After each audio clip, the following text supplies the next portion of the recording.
크리스천 헤럴드 애청자 여러분 안녕하십니까? 영혼의 쉼터 이 시간 진행의 정영철 인사드립니다.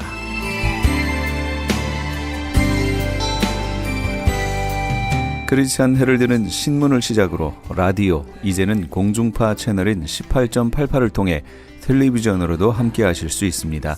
이 시간에 방송되는 모든 목사님들의 설교를 인터넷 웹사이트 www.chtv1888.org를 통해 다시 들으실 수 있습니다.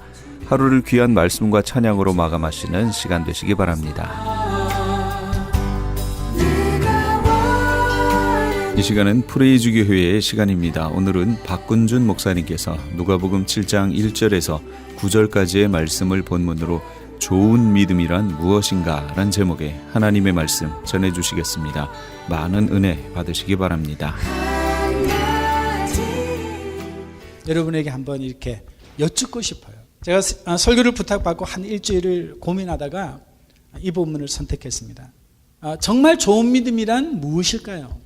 여러분은 좋은 믿음을 가지기 원하시죠? 아멘 2명밖에 안 들리네. 좋은 믿음을 가지기 원하시죠? 아니 그냥 싸구려 믿음, 아무나 가지고 있는 믿음, 가치 없는 믿음이 아니라 좋은 믿음을 가져야 합니다. 왜? 그 좋은 믿음이 우리와 여러분의 자녀의 미래를 결정하기 때문에. 좋은 믿음이 있다면 우리는 믿는 것이 얼마나 기쁘고 감격스러운 것인가를 깨닫게 될 줄로 믿습니다. 여러분, 이 백부장이라는 분 너무 잘 아시죠? 오늘 이 백부장을 중심으로 여러분과 함께 은혜를 나누고자 합니다.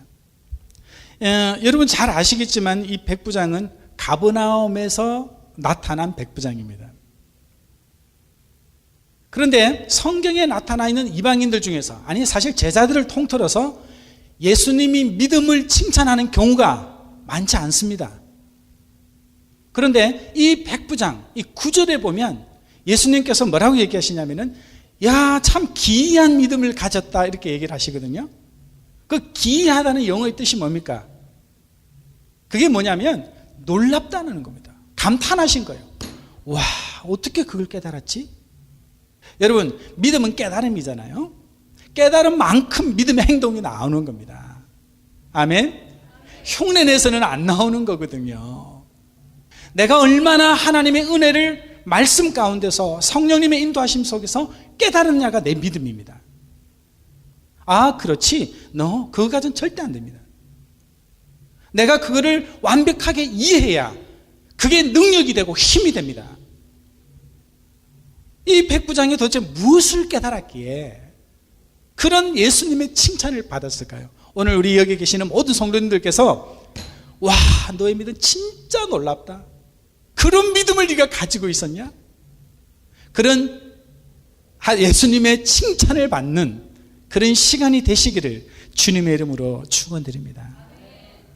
이 백부장은 좀 특이한 백부장이에요. 백부장에게 한 가지 어려움이 닥쳤습니다. 굳이 어려움이라고도 할 것도 없는데 그분 입장에서 보면 어려움이죠.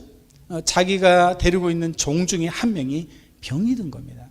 그래서 이 종의 병을 고치고자 하는데 그 당시에 예수님이 왕성하게 사역을 하실 때라 어떤 이야기를 듣게 됩니다. 그래서 아는 인맥을 총동원을 하는 거죠.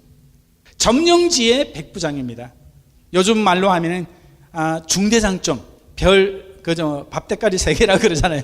한 대위쯤 되는 직급을 가지고 있는 100명을 움직일 수 있는 그 수장이라고 해서 백부장이라고 우리는 표현을 합니다. 주둔지에서 100명의 군사를 마음대로 움직일 수 있는 사람이라면 그 옛날을 생각하면 엄청난 권력과 파워를 가지고 있는 사람입니다. 어쨌든 자기가 아는 사람들을 동원했는데 그 동원된 사람들이 누굽니까? 유대인들이었고 유대인들의 장로들이 동원된 겁니다. 관계가 좀 뭔가 이상합니다. 어떻게 보면 이스라엘 사람들은 로마 군인에 대해서 감정이 안 좋습니다. 로마 군인도 마찬가지입니다. 그런데 유대인의 장로들이, 유대인들이 이 로마의 백부장을 위해서 나섭니다. 나서서 예수님에게 찾아갑니다. 우리가 기억해야 할 것은 유대인과 예수님의 관계도 좋지 않지 않습니까? 지금 유대인들은 혈안이 되어 있습니다. 왜 혈안이 되어 있습니까? 예수님에게 꼬투리를 잡아서 뭔가 예수님을 흠집내고자 하는 마음이 가득 차 있는 상태입니다. 그런데 그럼에도 불구하고 그들이 그 백부장의 청을 받고 예수님에게로 갑니다. 우리가 성경을 1절부터 다시 읽어보면 왜 그들이 갔는지 알 수가 있습니다. 왜였냐면 이 백부장은 주둔지에 권력이 있는 그런 군인이었지만 유대인들을 불쌍하게 여기고 긍휼히 여기는 사람이었습니다. 그래서 그들을 위해서 뭐를 지어줬죠? 회당을 지어줍니다. 회당이 뭐냐면 요즘 말로 하면은 뭐 시나고그라고 해서 그죠? 저 라브레아 쪽에 가면은 회당이라고 아직도 있습니다. 유대인들은 다 지어놓고 제일 중요한 자리에 회당부터 세우죠. 그러니까 교회를 지어준 겁니다. 하나님을 믿을 수 있도록 배려한 것입니다. 배려할 뿐만 아니라 나아가서 좋은 믿음을 가질 수 있는 장소를 제공하고 그들에게 편의를 제공한 겁니다. 그럴 필요가 없음에도 불구하고 말입니다. 그런 일로 인해서 6절에 보니까 유대 장로들이 그를 위해서 나서게 됩니다. 그런데 이제부터 재미있는 이야기가 등장하는데 유대인들이 가서 부탁을 해서 예수님이 마음이 움직여서 그러면 한번 가보자 이렇게 됩니다. 그런데 말씀을 6절에 이제 후반절을 읽어보면 이런 말씀이 나옵니다. 다시 백부장이 사람들을 보냅니다. 그죠? 누구를 보냅니까? 누구를 보내죠? 벗들을 보냅니다. 그러니까 백부장은 몇 번 보낸 겁니까? 2번을 보냅니다. 왜 2번을 보냈을까요? 한 번이 아니라 2번을 보내고 2번을 보내서 예수님께 간구하는 내용이 뭐냐면 자기 종의 이 병을 고쳐달라는 거예요. 저는 이 말씀을 읽으면서 굉장히 고민이 됐습니다. 왜 2번을 보냈을까? 한 번이면 되는데. 첫 번째는 유대 장로들이었고 두 번째는 그의 근처, 그의 가장 가까운 벗들을 보내서 예수님을 청합니다. 이 사이에 뭐가 있을까요? 적어도 유대인의 장로들을 보낼 때는 어떻게 보면 좀 마음이 그렇게 충만한 상태는 아니었던 것 같아요. 우리 표현으로 하자면 그냥 종을 생각해서 그냥 예수님께서 오셔서 이 종을 좀 낫게 해주셨으면 좋겠다라고 생각했던 것 같아요. 그러나 이 시간적인 그 스토리가 아니지만 바로 나오는 벗들을 보냈다는 의미는 이 사람에게 예수님에 대한 그 입장이 달라졌다는 걸 보여줍니다. 만약에 유대 그 장로들을 보낸 것이 객관적인 입장이라면 벗들을 보낸 것은 이 사람의 중심에서 보낸 겁니다. 우리도 그렇지 않습니까? 뭔가 있을 때 믿을 만한 사람을 보내지 않습니까? 가장 중요한 사람을 보내지 않습니까? 중요한 일에는. 아마도 이 짧은 시간에 이 백부장의 마음이 뭔가가 변한 것입니다. 장로들만 보내면 됐지만 다시 벗들을 보냄으로써 그가 무엇인가를 예수님에게 나타내고자 했던 것입니다. 그게 무엇이었을까요? 7절 8절에 가면 말씀만 하시옵소서 내 하인이 낫겠습니다. 이런 고백을 합니다. 여러분 요한복음 20장 24절로 31절을 보면 굉장히 중요한 한 말씀이 등장합니다. 예수님이 부활하신 이후에 많은 제자들에게 나타났잖아요. 그런데 한 사람이 못 봤습니다. 그게 누구죠? 도마입니다. 도마는 못 봤어요. 제자들이 도마에게 말합니다. 예수님이 부활했어. 예수님이 나타나셨어. 산채로 나타나셨어. 그러니까 도마가 뭐라고 그럽니까? 25절에 보면 야, 내가 내 눈으로 봐야 돼. 예수님의 못자국 난 상처난 부위에 손을 넣어보고 내가 봐야 믿을 수 있어. 그전에는 나는 못 믿겠어. 그런 입장을 가집니다. 그럴 때 29절에 보니까 예수님이 그 도마에게 다시 나타나셔서 제자들에게 다시 나타나셔서 뭐라고 얘기하시냐면 너는 나를 본고로 믿느냐. 보지 못하고 믿는 자들은 어떻다? 복되도다. 할렐루야. 여러분 천국이 진짜 있는 줄 믿습니까? 여러분 예수님께서 하나님께서 정말 우리를 다시 데리러 오실 줄로 믿습니까? 네. 여러분 제가 많은 불신자들에게 전도를 하면 가장 많은 이야기가 뭔지 아십니까? 천국이 어디 있냐는 거예요. 그리고 이렇게 얘기합니다. 보여달라고 합니다. 보여줘라. 아니 지금 이 시간에 하나님이 나한테 짠 하고 나타나면 어떻게 하겠다? 믿겠다는 거예요. 그러면 많은 그리스도인들이 곤혹스러워합니다. 당황합니다. 왜? 나도 본 적이 없거든. 저도 하나님이 나타나가지고 근준아 했으면 지금보다 더 성령이 충만했겠죠. 그러나 저도요, 하나님을 내 눈으로 본 적은 없어요. 그러나 하나님의 이 말씀에 뭐라고 하냐면, 믿음의 근본, 믿음이 좋다는 것은 무엇을 말하냐면, 결과를 얻었다고 믿는 것이 아니라 결과를 받은 줄로 믿을 때 역사가 일어나는 것입니다. 그게 진짜 믿음이라는 것입니다. 내 손에 진적은 없습니다. 그러나 하나님이 주실 줄로 믿습니다. 우리가 죽으면 천국에 갈 줄로 믿습니다. 아직 안 갔잖아요. 그러나 반드시 천국이 있다는 걸 믿는 자에게 천국이 주어지는 것입니다. 할 수 있거든이 무슨 말이냐? 믿는 자들에게는 능치 못할 것이 없느니라. 빌립보 4장 15절의 말씀 아닙니까? 그러나 그 말씀만 알면 안 됩니다. 11절 이하부터 나오는 말씀이 중요합니다. 아무것도 염려하지 말고 모든 일에 기도와 간구로 너희 구할 것을 감사함으로 하나님께 아뢰라. 그리하면 모든 지각에 뛰어난 하나님의 평강이 그리스도 예수 안에서 너의 마음과 생각을 어떻게 하리라? 지키시리라. 이게 믿음이에요. 이게 믿음의 근본입니다. 여러분, 이 백부장의 이 믿음의 근거는 어디에서 온 것일까요? 예수님께서 굳이 오시겠다는데 오지 말랍니다. 안 오셔도 된다고 합니다. 왜 그의 마음이 변했을까요? 여러분, 로마의 법으로는요, 군인은 사유 재산을 가질 수 없다고 합니다. 이게 로마의 법이래요. 그 당시. 실제로 황제의 명이 없으면 아무것도 할 수가 없습니다. 자기의 것이 되지 않습니다. 그러나 황제의 명이 있다면 그는 모든 것을 할 수 있습니다. 점령지에서 황제의 명이 있다면 그는 모든 것을 할 수 있습니다. 그런 위치에 있는 사람입니다. 그러므로 그의 부하들은 그의 명령이 곧 황제의 명령이기 때문에 죽음도 불사합니다. 군인에게 가장 중요한 게 뭡니까? 돌격이라면 어떻게 해야 됩니까? 가야 되는 거죠. 근데 만약 거기서 잠깐만요, 제가 잠깐 생각 좀 하고 이게 맞는지, 전략적으로 이게 맞는지 이러면 끝난 게임입니다. 이미 진 거예요. 그는 그렇게 예수님에게 얘기합니다. 나에게도 부하들이 있습니다. 내 부하들은 내가 가라 하면 가고 오라 하면 옵니다. 제가 명령만 하면 결과는 이미 이루어진 것입니다.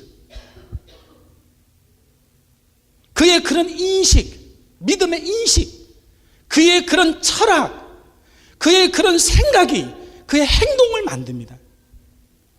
그런 생각, 그런 철학, 그런 행동이 있었기 때문에 예수님에게 말합니다. 나도 그렇듯이 예수님께서도 말씀만 하시옵소서.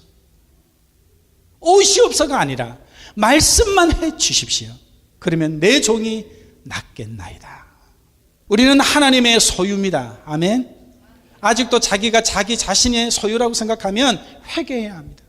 아직도 내 인생이 나의 것이라고 외치면 회개해야 합니다. 아무것도 내 것은 없습니다. 다 주님의 것입니다. 주님이 나에게 명하시면 그 모든 것들이 나의 것으로 바뀔 수도 있습니다.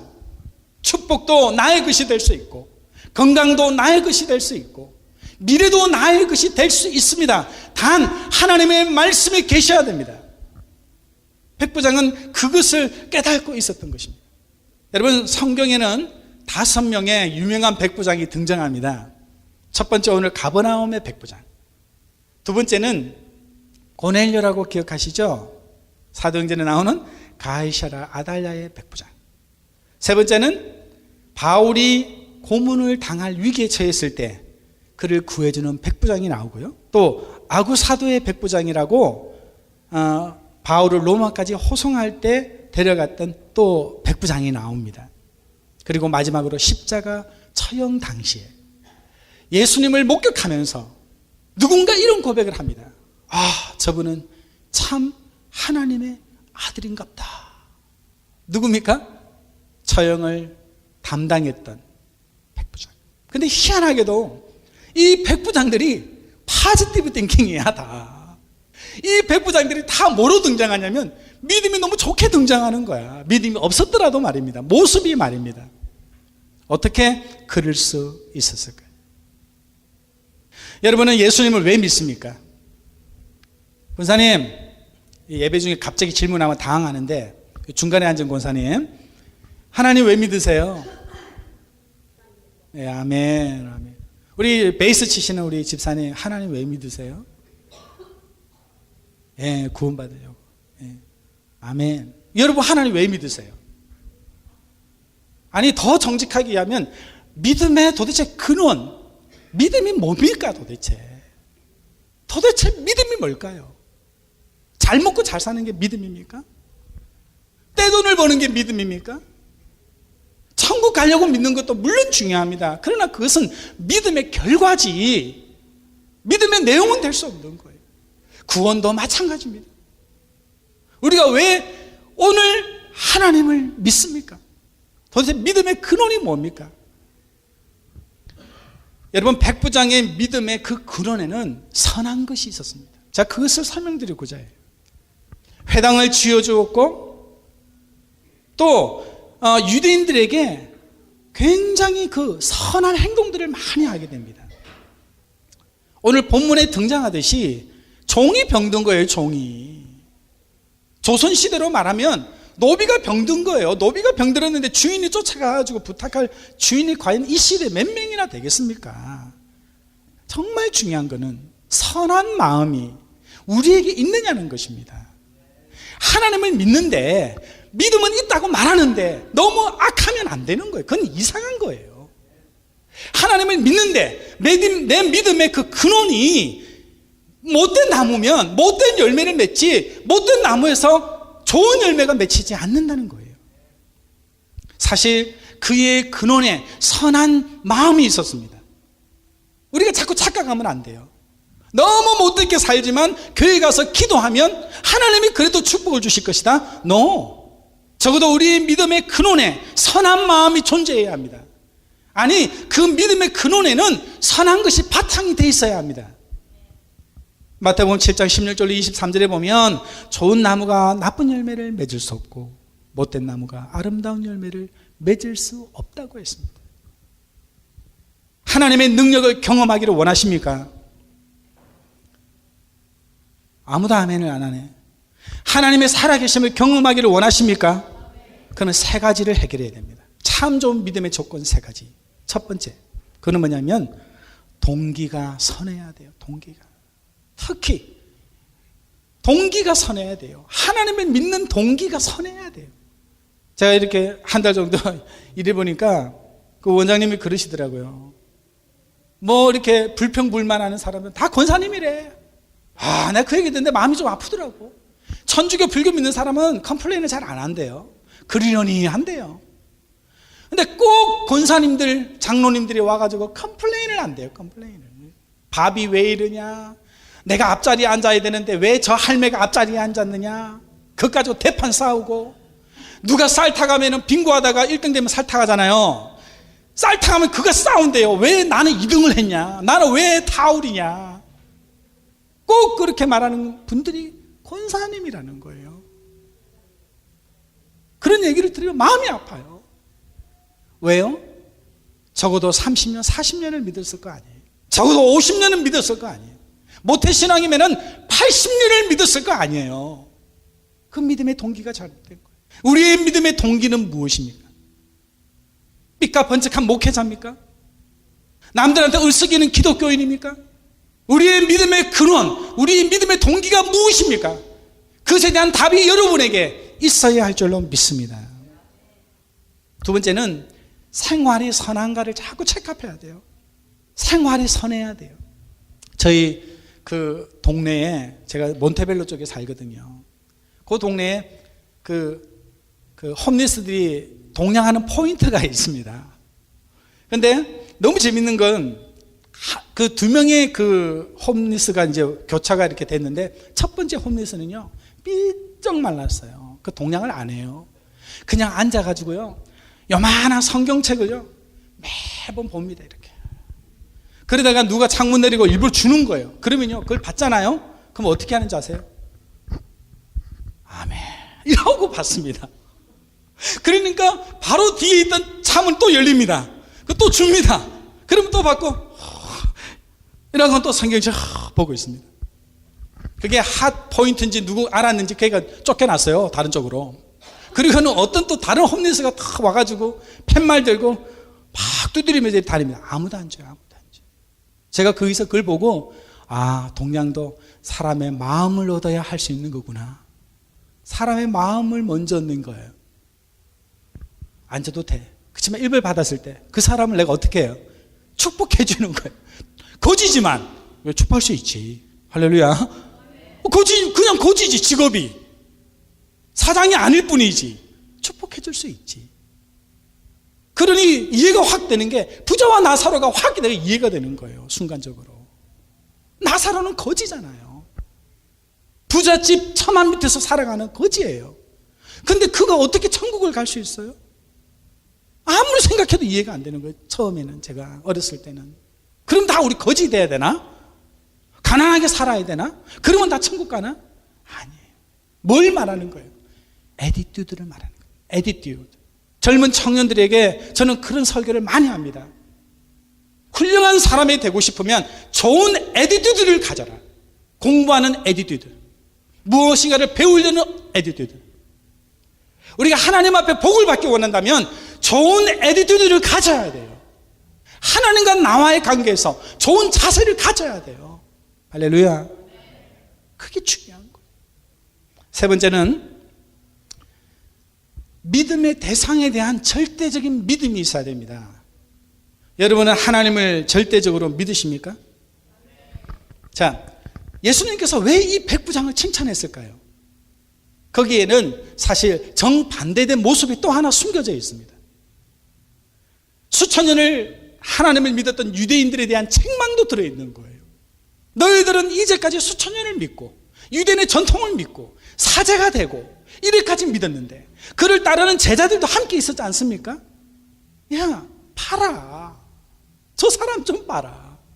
너는 왜 그렇게 못 믿냐? 저 사람을 봐라. 이런 믿음을 이스라엘에서 본 적이 없다 그랬습니다. 그의 믿음은 단순합니다. 그의 믿음은 정직합니다. 그의 믿음이 변질된 인간들의 생각도 가득 차 있지 않습니다. 그는 어떤 종교적인 선입관도 가지고 있지 않습니다. 타성에 젖어서 종교적인 행위로 예배를 드리지 않습니다.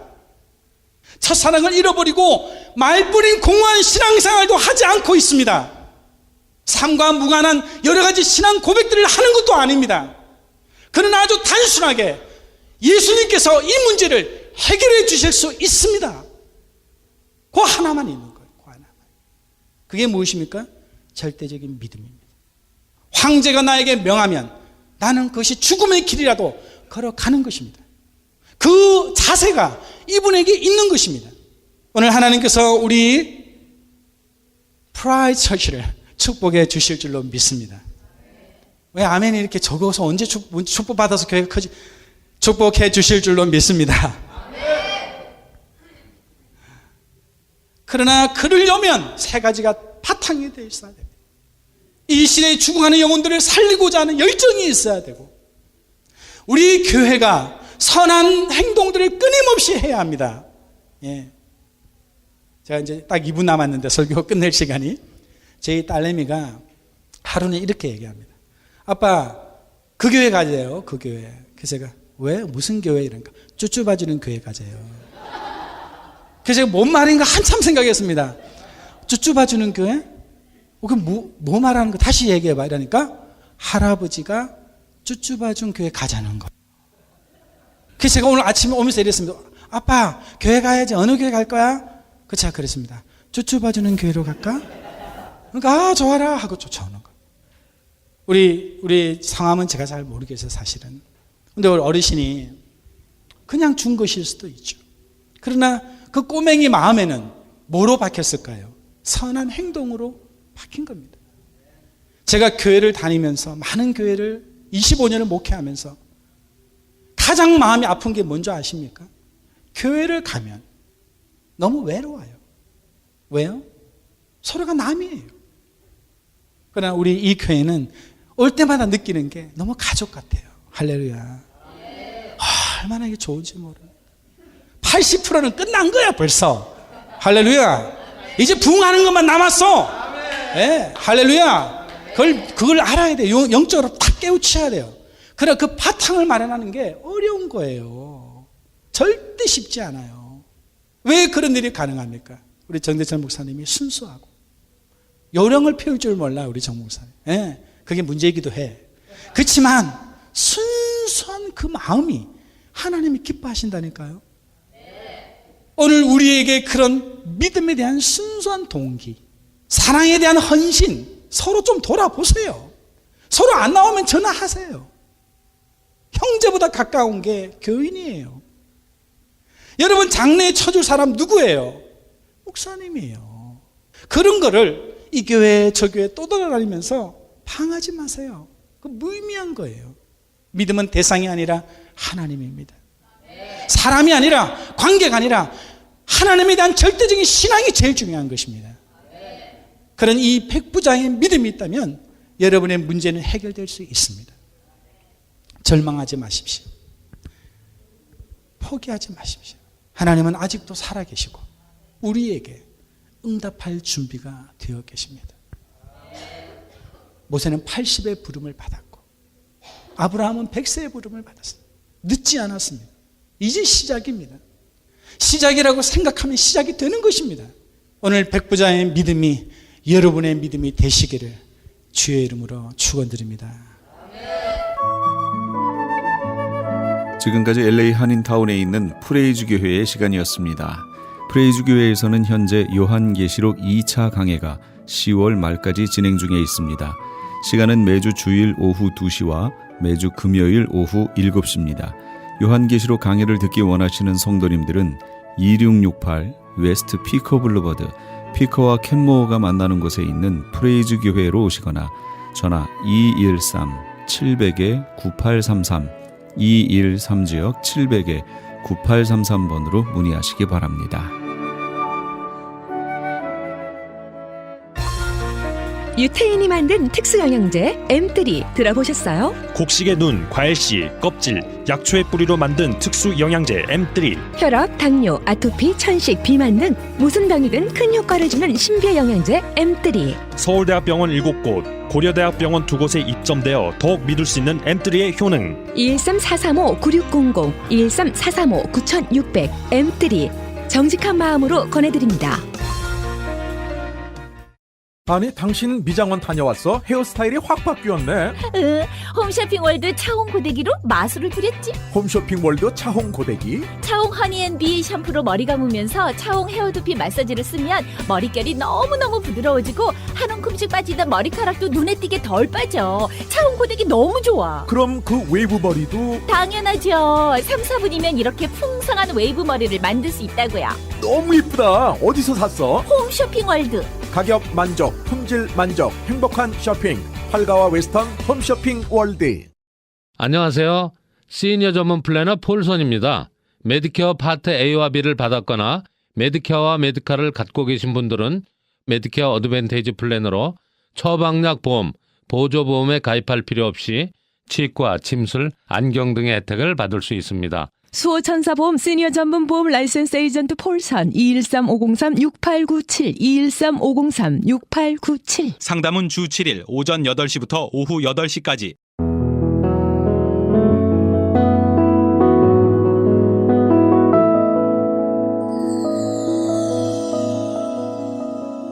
지금 여러분께서는 AM 1650과 인터넷을 통해 미 전역과 전 세계로 방송되는 크리스찬 헤럴드의 영혼의 쉼터 함께하고 계십니다. 방송 시간과 설교 편성표는 크리스찬 헤럴드 신문 주간 편성표나 홈페이지chtv1888.org에서 확인하실 수 있습니다. 계속해서 코너스톤 교회 이종용 목사님께서 로마서 1장 1절에서 7절까지의 말씀을 본문으로 복음을 위하여란 제목의 하나님의 말씀 전해주시겠습니다. 많은 은혜 받으시기 바랍니다. 여기서 어떤 신령한 은사란 무엇일까요? 말씀을 가만히 묵상하다 보면 답은 하나예요. 복음입니다. 어떤 신령한 은사를 너에게 주려 이 복음을 너에게 주겠다고 그랬어요. 그래서 복음을 사도 바울은 여기서 은사라고 얘기하고 있습니다. 왜? 은사란 뭡니까? 은사는 값없이 하나님의 사랑으로 하나님의 은혜로 우리에게 베푸신 것들, 이게 은사입니다. 값없이 우리에게 주신 선물, 사랑의 근거에서 하나님의 은혜로 값없이 우리에게 주신 것, 이것이 은사인 것입니다. 그렇기 때문에 이 복음은 값없이 우리에게 주신 것이죠. 우리를 사랑하기 때문에 가장 큰 거죠. 이거 없으면 다른 은사 아무 소용도 없는 것이죠. 그렇기 때문에 이 로마서에서 강조하는 것은 이 복음은 예수를 믿어 구원을 얻는 것이 가장 중요한 하나님의 은사이다. 하나님이 거저 주시는 선물이다. 이렇게 말씀하고 있는 거예요. 여러분들, 가장 중요한 선물은 어떻게 해요? 돈 주고 줍니까? 우리 자녀들에게 돈 주고 선물을 줍니까? 돈 주고 밥을 먹입니까? 아니잖아요. 그래서 이 복음을 말할 때 구원은 우리가 무엇을 행하여야 얻는 것이 아니죠. 행위로 구원을 얻을 수 있어요? 우리가 선한 행실로 구원을 얻을 수 있어요? 아무리 선한 행실을 가져도 완벽하지 않잖아요. 완벽해야 구원이 이루어지는데, 죄 때문에 죽음이 이 땅에 왔는데, 여러분들, 하나님이 우리에게 베풀어 주시지 않으면, 은혜로 베풀어 주시지 않으면 안 되는 거죠. 우리 자녀들이 부모의 은혜로 성장하는 거죠. 바로 하나님의 은혜로, 사랑으로 베풀어 주시는 것이 복음이에요. 하나님이 어떻게 구원을 베푸시는가를 설명하고 그것을 잘 설명을 쓴 서신이 바로 그렇기 때문에 로마서가 되는 것입니다. 그렇기 때문에 이 복된 소식, 굿뉴스는, 이 복음은 예수 그리스도가 구원자로, 구세주로, 메시아로 이 세상에 오셨고, 이제 누구든지 그 예수 그리스도를 믿는 자들에게는 이젠 죽음이 없다는 거예요. 죄 용서함을 받는다는 거예요. 바로 그들에게 구원을 베풀어 주셔서 죽음의 문제를 해결해 주시고 영생을 허락하여 주시고 다시 하나님 아버지와 회복시켜 주신다. 이 소식이 가장 이 세상에서 굿 뉴스가 되는, 복음이 되는 것입니다. 그래서 이 복음은 바로 예수님이십니다. 이 복음이 우리의 심령 안에 들어올 때, 이 복음이 내 마음 중심에 모셔질 때 우리의 삶은 달라지는 거예요. 왜 우리가 교회를 다녀도, 왜 목사가 되어도 달라지지 않고 변화되지 않습니까? 이 복음이 정말로 내 마음 중심에 모셔지지 않아서 그런 거죠. 내가 주인이 되니까 그럴 수밖에 없는 것입니다. 복음은 나의 삶을 변화시킵니다.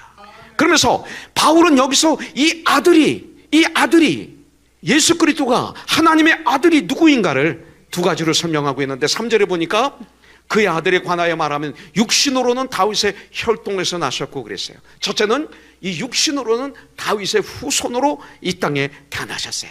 이 말씀은 뭐냐면 예수님이 참된 인간으로 이 세상에 오셨다는 거예요. 인간의 모습으로. 그래서 구약은, 여러분들 다시 말씀드리면 예수님의 탄생에 대해 많은 예언을 하고 있어요. 창세기부터 말라기서까지 예수님이 이 땅의 구원자로 오신다라고 예언하는 말씀이 454번이 여기 나오는 것을 볼 수가 있습니다. 그런데 성경을 가만히 보십시오.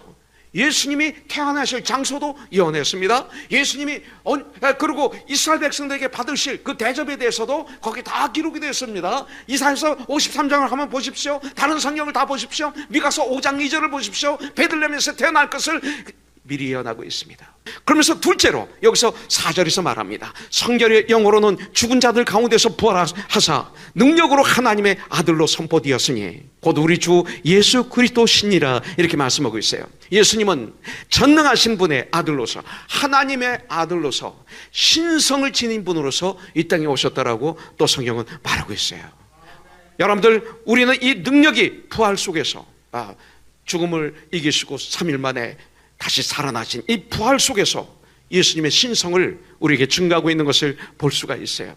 우리 예수님은 바로 신성을 지니신 하나님이시고 하나님의 아들이시라고 성경에서는 알려주고 있습니다. 그렇기 때문에 예수님은 우리의 구원자이시고 우리의 그리스도이십니다. 복음은 바로 우리의 구원자이신 예수님에 대한 이야기, 이것이 바로 복음입니다. 이것이 바로 가장 좋은 소식입니다. 우리는 바로 이 복음 그 자체이신 예수 그리스도로부터 부르심을 받은 축복의 사람들이 바로 저와 여러분들이죠. 여러분들, 복음이 또 뭡니까? 복음은요, 예수님께서 십자가에서 우리의 모든 무거운 짐을, 죄의 짐을 짊어지시고 죽어주셨다라는 이 선포가 바로 복음입니다. 아주 중요합니다. 십자가의 죽으심으로 우리의 모든 죄의 문제가 해결되었습니다. 세상 사람들은 십자가에서 죽은 예수님을 경멸합니다. 실패자라고 그럽니다. 그렇지 않습니다. 이것이 바로 승리입니다. 고린도서 15장 3절부터 4절을 한번 보십시오. 내가 사도 바울이 말하기를 내가 받은 것을 먼저 너에게 전하였노니 이는 성경대로 구약에서 예언하신 454번이나 예언하신 그 말씀대로 그리스도께서 우리를 위해서 십자가에서 죽으셨다. 그냥 죽으신 것이 아니라 주님이 예언하셨지 않느냐, 구약을 통해서 말씀하셨지 않느냐. 그렇게 죽으시고 장사 지낸 바 되셨다가 3일 만에 성경대로 다시 살아나서 성경대로 구약에 예언하신 그 말씀대로 살아나셨다. 이렇게 성경은 말씀하고 있는 거예요. 여러분들, 예수님이 이 땅에 오셔서 33년을 사셨어요. 그게 예수님의 생애의 아주 가장 절정이 언제일까요? 예수님이 33년을 사시는데 그 33년의 예수님의 생애에서 가장 클라이막스가 어딜까요? 맞습니다. 그렇습니다. 마지막 십자가에서 마지막 죽음 앞에서 모든 인류의 죄를 대속하신 일을 완성하시고 마지막 하신 그 말씀, 다 이루었다. 이 클라이막스예요. 십자가에서 마지막 호흡이 끊어지기 전에 다 이루었다. It is finished 하시는 이 말씀이 우리 주님의 인생의 클라이막스예요. 이 한마디 말씀은 십자가상에서 예수님의 죽으심이 인류 역사의 절정이고 인류의 모든 소망의 이제 근거가 되었다는 거예요. 여러분들, 자, 그리고 하나 중요한 것이 있는데 5절부터 6절을 보니까 그로 말미암아 우리가 은혜의 사도의 직분을 받아 그의 이름을 위하여 모든 이방인 중에서 믿어 순종하게 되나니 너희도 그들 중에서 예수 그리스도의 것으로 부르심을 받은 자니라. 자, 우리가 은혜의 사도의 직분을 받아, 바울만이 아니라 우리가라는 단어를 씁니다. 그것은 소수의 사람일 수도 있지만 여기는 아주 중요한 미닝이 있습니다. 저와 여러분들은, 구원받은 하나님의 사람들은, 그리스도인들은 그리스도의 신분은 사도이다 라고 얘기해도 성서적입니다. 우리는 사도이다. 이 사도라는 말을 우리가 해석하면 알 수 있죠. 사도가 무슨 뜻입니까? 보내심을 받은 자다, 이 소리입니다. 그리고 예수님의 대리자다, 이 소리입니다. 여러분들, 그리스도인이라는 뜻 안에 하나가 리틀 지저스, 작은 예수라는 뜻이 있습니다. 정권 대사이다, 이 소리입니다. 종이라는 개념과는 다릅니다. 특별한 임무를 위하여 보내심을 받은 사람들, 너희는 가서 모든 족속으로 제자를 삼아. 이게 사도 제자들만입니까요? 구원받은 우리 모두에게 오직 성령의 말씀 너희가 권능을 받아서 예루살렘과 온 유대와 사마리아와 땅까지 이르러 나의 증인이라. 보내심을 받은 사람들, 바로 우리를 얘기하지 않습니까? 그런데 여기서 아주 재미있는 것이 있습니다. 사도행전 1장 21절부터 22절에 보니까 자살한 유다 대신에 사도를 다시 뽑습니다, 제자를. 근데 여기서 뭐라고 그러냐면 자격이 나오는데, 이러함으로 요한의 침례로부터 우리 가운데서 올려져 가신 날까지, 예수님이 승천하신 날까지 주 예수께서 우리 가운데 출입하실 때 항상 우리와 함께 다니던 사람 중에 하나를 세워 우리와 더불어 예수께서 부활하심을 증언할 사람이 되게 하여야 하리라. 이 말씀을 한번 우리는 영적으로 이 시간에 해석해 보기를 원합니다. 누가 사도의 자격이 있습니까? 첫째, 침례 요한 때부터 예수님과 항상 함께 한 사람, 항상 함께 한 사람. 이 말씀을 보면 항상 주님과 함께 동행하는 사람, 그를 사도라고 얘기합니다. 지금 나의 삶이 항상 우리 주 예수님과 동행하는 삶을 살고 있습니까? 여호수아가 마감되면서 여호수아는 그 백성들에게 마지막 유언을 하죠. 나와 내 집은 예수님을 섬기기로 결정해 놓으라. 너희들은 둘 중에 하나를 택하라. 우상을 택하든 우리 하나님을 택하든. 그러면서 그는 간절하게 이스라엘 백성들에게 하소연하죠. 너희는 여호와를 가까이 하라. 그런데 그 원어의 뜻은 여호와께, 하나님께 꼭 붙어 있어라, 이 소리죠. 하나님과 함께 동행하는 사람, 예수님과 날마다 매 순간 함께 살아가는 사람들이 사도라고 볼 수가 있습니다. 그래서 우리는 큐티하는 것입니다. 데일리 브레드. 그 다음에 주님께서 임명한 사람들입니다. 누가복음 6장 12절부터 16절에 보니까 예수께서 산에 올라가서 밤이 맞도록 기도하셨습니다. 밝음에 내려오셔서 제자들을 불러서 그 제자들 중에 12명의 제자를 임명하셨다 그랬어요. 여러분들, 임명하셨어요. 부르셨어요. 우리를 부르셨다는 확신이 있어야 돼. 주님은 나를 부르셨다. 주님이 나를 부르셨다. 그러면서 이것을 소명의식이라고 말하고 있는 것이죠. 하나님이 나를 부르셨다. 여러분들, 한국 백성들인 정말 우리들, 한국 백성들만이 아닌 우리는 천국의 백성이 된 거예요. 이제는. 그래서 많은 분들이 한국적, 미국적 이런 얘기를 해요. 목사님은 미국 문화에 많이 이제 유수된 것 같아요.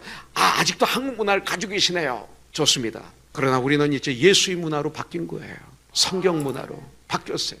그래서 한국에서 좋은 것, 성경적인 건 내가 가져야 되고, 미국에서 성경적인 건 내가 가져야 되고, 미국의 비성서적인 건 버려야 되고, 한국의 비성서적인 걸 버리는 하나님의 사람들, 이런 사람들이 우리가 돼야 돼요. 이걸 사도의 직분을 가진 자라고 성경은 말하고 있어요. 이 직분을 누가 줬느냐면 이걸 분명히 알아야 돼요. 사람을 통해서 주는 것 사실이에요. 사람을 통해서. 그러나 이 직분은 하나님이 주신 것이죠. 우리 주님이 임명하시는 것이죠. 이번에 다음 주에 안수 집사가 임명이 됩니다. 그런데 이럴 수가 있어요. 저 사람을 어떻게 코너순교회가 직분을 줄 수가 있나? 어떻게 저 사람이 받을 수 있는가? 그렇게 할지 모릅니다. 그러나 우린 다 부족한 사람이에요. 근데 내 부족한 건 눈이 여기 있기 때문에 못 봐. 남이 부족한 건 그렇게 잘 보여. 그래서 그렇게 얘기하는 분들이 있다면 그건 안 되는 거죠. 안 되는 거죠. 그거 아닙니다. 부족한 걸 주님이 아세요. 저와 여러분들이 부족한 걸 주님이 아세요. 그럼에도 불구하고 우리들에게 기대를 걸고 하나님은 우리를 세워주신 거예요. 우리 모두를. 그가 혹은 사도로, 혹은 선지자로, 혹은 복음 전하는 자로, 혹은 목사와 교사로 세워주셨으니 주님이 세워주신 거예요. 이 정신을 우리가 사도정신이라고 말하고 있어요. 여기에 우리는 다만 감사하고 순종하는 거죠. 그리고 우리는 외치는 거예요. 고린도전서 4장 2절 말씀대로 맡은 자에게 구할 것은 충성이라고 외치면서 우리는 천국을 향해서 걸어가야 될 줄 분명히 믿습니다. 그 다음에 누가 사도가 될 수 있어요? 사도행전 1장 21절 22절의 말씀을 보면 부활하신 예수님을 본 사람이 사도가 될 수가 있어요. 이 얘기는 뭐냐면 부활을 진정 믿는 사람이 주님의 일꾼이 될 수 있다고 성경은 말하고 있어요. 그리고 사도는 왜 세웁니까? 사도가 해야 될 일이 뭘까요? 오늘 로마서 1장 1절에 다시 돌아가서 보면 복음을 위해 택장을 받은 나 바울은 이렇게 말씀하고 있어요. 여러분들, 우리는 왜 이 세상에 태어났으며 이 세상에서 살아야 할 이유가 무엇인가? 바로 오늘 이 말씀을 통해서 복음을 위하여 택장을 받은 나 바울은 바로 이 말씀입니다. 바로 복음을 위해서 하나님이 나를 부르셨다는 거예요. 그래서 내가 그러기 위해서는 이 복음을 알고 복음을 믿어야 되죠. 그리고 그 복음을 믿은 만큼 전해야 되는 것입니다. 그래서 두 번째는 주님을 위해서 받는 고난을 영광으로 아는 사람이 사도 같은 삶을 사는 사람이에요. 사도로 부르심을 입은 바울은 고난을 피하지 않았어요. 도망가지 않았어요. 오히려 베드로는 뭐라고 얘기합니까? 베드로전서 4장 16절에 보면 너에게 그리스도인으로서 고난을 당할 때 부끄러워하지 말고 오히려 하나님께 영광을 올려드려라. 마태복음 5장에 보면 예수님께서 뭐라고 말씀하셨어요? 나를 위해서 핍박을 받고 고난을 받으면 즐거워하고 기뻐하고 찬양해라. 천국에서 상급이 많이 있다. 내 이전에 있던 선배들도 그런 고난을 받았느니라. 성경은 말씀하고 있어요. 사도적인 삶을 사는 분들, 내가 죄 때문에 고난을 받으면 회개해야 되죠. 그러나 주님이 일을 하다가 당하는 고난이 있을 때 여러분들 그것을 기뻐하고 그런 사람이 돼야 돼요. 여러분들. 그 다음에 사도의 직분은 뭐니까? 순교하는 삶을 사는 거예요. 성경에 보니까 뭐라고 그랬어요? 예수님의 발자취를 따라가던 사도들의 삶을 한번 보십시오. 히브리서 11장 33절에 보니까 어떤 사람은 세상에 감당하지 못하느니라, 어떤 사람은 이 세상에 감당하지 못하느니라. 그들이 광야와 산과 동굴과 토굴에 유리하였느니라. 예수 믿는 것 때문에, 예수님을 전하는 것 때문에, 주님 일을 하는 것 때문에, 사도 같은 삶을 살기 때문에 이런 고난과 환난을 자원에서 받아서 걸어가는 그들의 모습, 때때로 우리에게 이것이 있어야 돼요. 그렇기 때문에 베드로는 어떻게 죽었어요? 전설에 의하면 로마에서 십자가에 거꾸로 달려 순교했다고 말하고 있어요. 야고보 사도는 성경에 나와요. 사도행전 12장에 보니까 예루살렘에서 순교당한 최초의 순교가 사도들 중에선 최초로 순교하는 그런 순교자가 되죠. 스데반 집사가 최초로 했지만 요한은 도미니안 황제에 의해서 박해를 받았다고 그래요. 그래서 끓는 가마솥 속에 던짐을 받았지만 다시 살아났다고 이렇게 얘기를 합니다. 그리고 반모섬에 귀양 갔다가 그 돌아와서 에베소에서 정말 자연사 했다라고 이렇게 이야기를 합니다. 아마 사실일 겁니다. 안드레는 그리스바트라에서 십자가의 처형을 당했다고 합니다. 빌립은 소아시아에서 교수형을 당했다고 그럽니다. 바돌로메는 아르메니아에서 살가죽이 벅젖은 채 죽임을 당했다고 그럽니다. 마태는 이디오피아에서 칼로 찔려 죽임을 당했다고 얘기들을 합니다. 도마는 인도에서 창에 찔려 죽었다고 얘기를 합니다. 여러분들, 다른 야고보는 예루살렘에서 그 높은 성벽에서 떨어뜨려서 그 다음에 떨어진 그를 돌과 그 몽둥이로 그냥 때려서 던지고 때려서 죽이려고 그랬지만 살아났었다고 그래요. 근데 살아난 그를 톱으로 썰어서 죽였다는 이런 그 글이 있습니다. 다른 유다는 메소포타미아에서 화살에 맞아 죽었다고 그럽니다. 마띠아는 유대인들에게 칼로 찔렸거나 독기에 맞아 숨겨있다라고 얘기를 하고 있습니다. 정확하게 모릅니다. 그러나 분명한 것은 이 사도들은 그렇게 이 땅을 떠나는 것이 마지막이었습니다. 여러분들, 우리들도 어느 날 분명히 죽을 것입니다. 이 땅을 떠날 것입니다. 그렇다면 내가 어떻게 죽을 것인가는 한번 생각해 봐야 하지 않을까요? 걱정하지 마십시오. 저와 여러분들은 여기 나오는 믿음의 선배들, 2000년 전에 여기 나오는 이분들처럼 죽지는 않을 것입니다. 그러나 문제는 뭡니까? 나는 피고르게 이 땅을 마무리할 것인가? 정말 영광스럽게 담대하게, 그리고 정말 멋있게 이 세상을 마무리할 것인가는 우리의 숙제입니다. 여러분들, 나는 누구입니까? 영적으로 우리는 이 시대의 사도입니다. 이 일을 감당하기 위해서 바울처럼 우리는 외쳐야 됩니다. 나는 날마다 죽노라. 뭐가 죽어요? 내 육신이 죽는 거야. 내 죄가 죽는 거야. 내 교만이 죽는 거야. 내 자만이 죽는 거야. 내 위선이 죽는 거야. 술참이 죽는 거야. 음탕만 죽는 거야. 불신이 죽는 거야. 이게 뭐 나빠요? 날마다 죽는 게 이게 좋은 거죠. 갈라디아서 2장 있는 말씀이 그런 말씀입니다. 그러면 주님이 사는 거죠. 내 교만이 죽는 거예요. 내 성질이 죽는 거예요. 내 욕망이 죽는 거예요. 오직 예수님만이 말씀만이 내 안에 살아서 활활 역사하시는, 놀랍게 역사하시는, 이것이 사도적인 삶이라고 말하고 있습니다. 그리고 7절에 보니까 로마에서 하나님의 사랑하심을 받고 성도로 부르심을 받은 모든 자에게 그랬어요. 여러분들, 그리스도인은 성도입니다. 천주교에서는 그 테레사 수녀를 성녀로 칭호했습니다. 많은 분들은 그때마다 성녀, 성자로 하십니다. 그래서 샌프란시스코, 이건 뭐예요? 프란시스코 신부가 성자, 성자가 된 샌프란시스코 신부. 샌 안토니오 신부가 성자로 치기를 받았습니다. 로마 교황으로부터. 그래서 샌 안토니오가 되는 거예요. 산타 아나라는 여인이 성녀가 됐어요. 그래서 산타 아나가 되는 거예요. 그러나 성경은 뭐라고 말씀합니까? 저와 여러분들을 성도, 세인트로 부르심을 받은, 이렇게 성경은 우리에게 말씀하고 있습니다. 우리는 거룩한 하나님의 사람들이 되었습니다. 우리는 하나님의 자녀고 하나님부터 사랑을 받는 사람들입니다. 여러분들, 사랑하는 우리 형제자매님들, 나는 하나님의 사랑을 잊고 있다고 믿고 외칠 수 있습니까? 여러분들, 이것이 실감나는 사람, 이것이 정말 마음속에서 폭발하는 사람들은 성령으로 충만한 사람들이고, 사도 바울이 서신을 1장에서 기록하다가 25절에 무슨 말을 하고 있어요? 주 곧 영원히 찬송할 이시로다. 예수 그리스도는 영원히 찬송할 이시로다. 너무 이 감격이 벅차서 그냥 툭 외치는 것이 주는 곧 영원히 찬송할 이시로다. 이것이 예배입니다. 주님을 감사하고 찬양할 수밖에 없는 것입니다. 교회 안에 여러 가지 직분이 있습니다. 부르는 호칭이 있습니다. 그런데 알고 보면 모두가 다 우리는 세인트, 성도입니다. 그리고 거룩한 백성입니다. 베드로전서 2장 9절에 있는 말씀대로 성도란 뭘까요? 세인트, 순결하고 정결하고 거룩한 사람이라는 뜻입니다. 우리 그리스도인들은 예수로 말미암아 순결하고 정결하고 거룩한 사람이라는 칭함을 받은 하나님의 사람인 줄 분명히 믿습니다. 믿음이 깊어지면 깊어질수록 겸손한 거예요. 여러분들, 믿음은 만사형통을 가져와요. 우리가 믿는 대로 되는 것들이 많아요. 근데 참 믿음은 내가 안 되는 그 순간에 주님을 놓치지 않는 게 믿음이에요. 여러분들, 믿음은 문제 해결이 돼요. 내 문제 많이 해결해 주세요. 그러나 극한 문제 속에서도 주님의 섭리를 보게 하는 게 믿음이에요. 캄캄할 때. 믿음은 내가 소원하는 것을 이루어주세요. 그러나 어떤 때는 사방이 막혀있는 순간에도 주님을 찬송을 가지고 기다리는 것이 믿음이에요.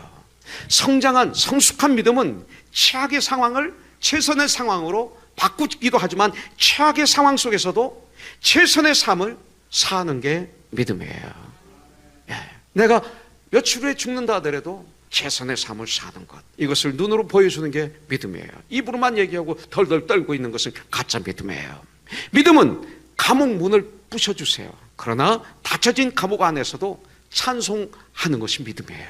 이것이 믿음이에요. 예.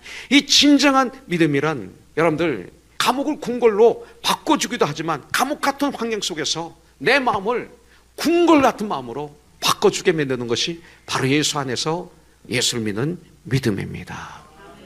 최악의 상황에서 최선의 삶을 살도록 해주는 게 믿음 아니고 뭐가 있겠습니까? 예, 여러분들, 이것이 바로 믿음이에요. 이런 믿음을 우리가 가져야 돼요. 자, 마지막으로 5절에 보니까 그로 말미암아 우리가 은혜의 사도의 직분을 받아 그의 이름을 위하여 모든 이방인 중에서 믿어 순종하게 하나니, 우리는 바로 복음을 위해서 부르심을 받았다. 이 마음으로 우리는 오늘 세상에 나가야 돼요.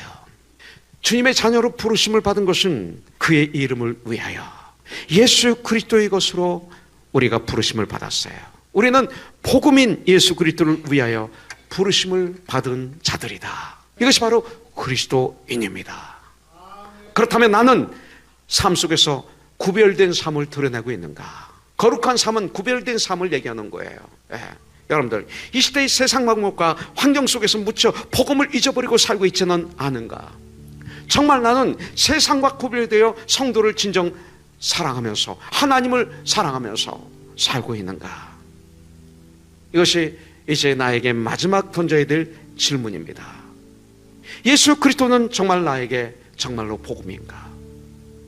가장 나에게 좋은 소식인가? 예수님의,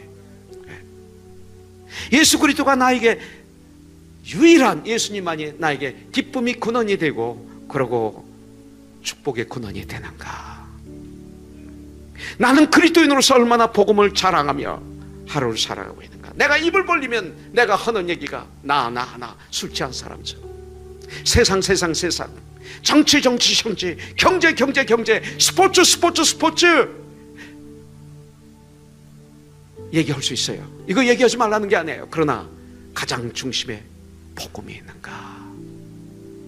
이 시대 진정한 성도가 우리가 돼야 돼요. 세상을, 너희는 이 세대를 본받지 말고 마음을 새롭게 함으로 변화를 받아, 이 소리예요. 세상을 본받으면 안 돼요. 어떻게? 성령 충만함을 받아야 돼. 성령 충만함을 받으면 이 세상을 본받지 않고 오직 마음을 새롭게 함으로 변화가 돼요. 체질이 바뀌어요. 하나님의 선하시고 기뻐하시고 온전한 뜻이 무엇인지 분별하는 삶을 우리가 살아가야 돼요. 나는 누굽니까? 나는 거룩한 성도예요. 그렇다면 구별된 삶을 살아야 돼요. 거룩하다는 거 다른 것 아니에요. 구별하면 거룩한 것이에요. 삶을 구별되게 살아야 돼요. 날짜를 구별해서 우리가 주일날 이렇게 모여서 주님께 드리는 삶을 사는 거예요. 구별된 삶. 수요일날 우리가 모여서 그렇게 예배 드리는 거예요. 이것을 힘들어서 헐떡헐떡하는 그리스도인들이 많아요. 하루에 24시간, 그리고 일주일에 7일을 주셨는데, 그것도 직장에서는 우리가 주님의 일을 하기 위해서, 가정을 잘 섬기기 위해서 하는 이 직장 생활은 아침부터 저녁까지 어떤 밤을 새면서 하면서, 매일마다 하면서, 우리가 그리스도인이라고 하면서, 성도라고 하면서 구별된 삶을 살아야 된다고 하면서 주일날 몇 시간, 수요일날 몇 시간, 이것도 못 드려요. 이거에 대해서 정확하게 마음을 가지고 있어야 그리스도인의 기분이 되고, 그걸 구별된 삶이라고 그래. 시간을 구별해서 드리는 거예요. 그냥 내 찌꺼기를 드리는 게 아니에요. 내가 하다가 남는 시간을 드리는 게 아니에요. 구별해서 그걸 주님께 드리는 거죠. 시간을, 내 삶을. 이런 삶을 살아야 그리스도인이고 사도의 삶이고 성도의 삶이고 복음의 삶이에요. 할렐루야. 지금까지 코너스톤 교회 이종용 목사님께서 귀한 하나님의 말씀 전해주셨습니다. 코너스톤 교회는 24,428 사우스 벌몬트 애비뉴 하버시티에 위치하고 있습니다. 이 시간 방송 들으시고 신앙상담 원하시는 분은 전화 310 지역 530-4600 310 지역 530-4040번으로 문의하시기 바랍니다.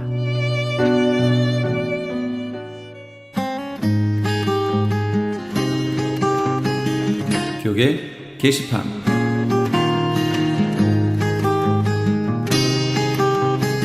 아이오와주의 아이오와시티에 위치한 온누리 침례교회에서 담임 목사를 청빙합니다.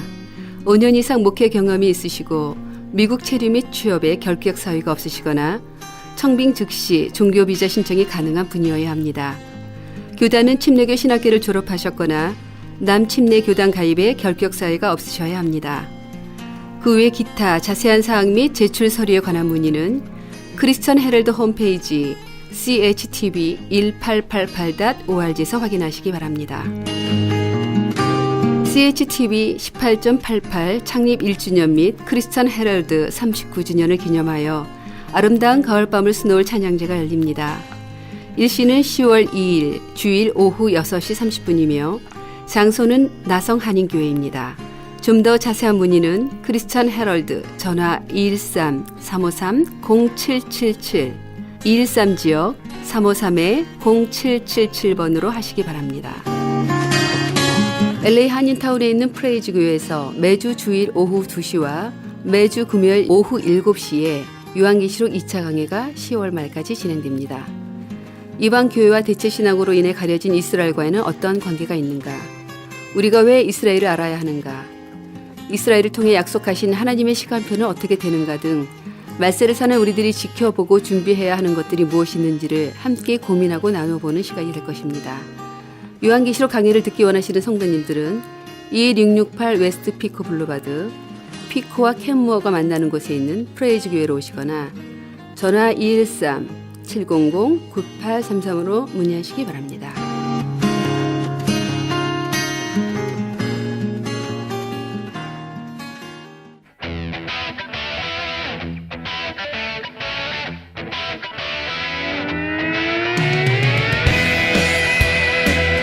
기도하는 사람들은 기도의 능력을 아는 사람들입니다.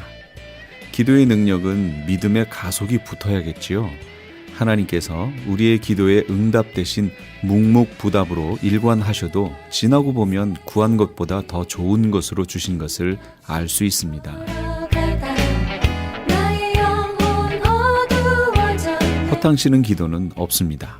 다만 믿음의 방망이로 문제를 쳐야 홈런이 되어 문제의 장을 넘어가는 통쾌함이 있는 법입니다. 그 믿음의 홈런을 보면서 기뻐하는 관중은 바로 우리 주님이시지요. 아무것도 염려하지 말고 오직 모든 일에 기도와 간구로 너희 구할 것을 감사함으로 하나님께 아뢰라. 그리하면 모든 지각에 뛰어난 하나님의 평강이 그리스도 예수 안에서 너희 마음과 생각을 지키시리라. 빌립보서 4장 6절에서 7절까지의 말씀입니다. 우리 주님께 멋진 믿음의 홈런 보여드리시는 그런 삶 사시는 우리 애청자 여러분 되시기 바랍니다. 지금까지 크리스천 헤럴드 방송에서 보내드린 영혼의 쉼터의 정영철이었습니다. 고맙습니다. 눈을 뜨게 하소서. 죄악으로 어두워진 나의 영혼을 나의 눈을 뜨게 하소서.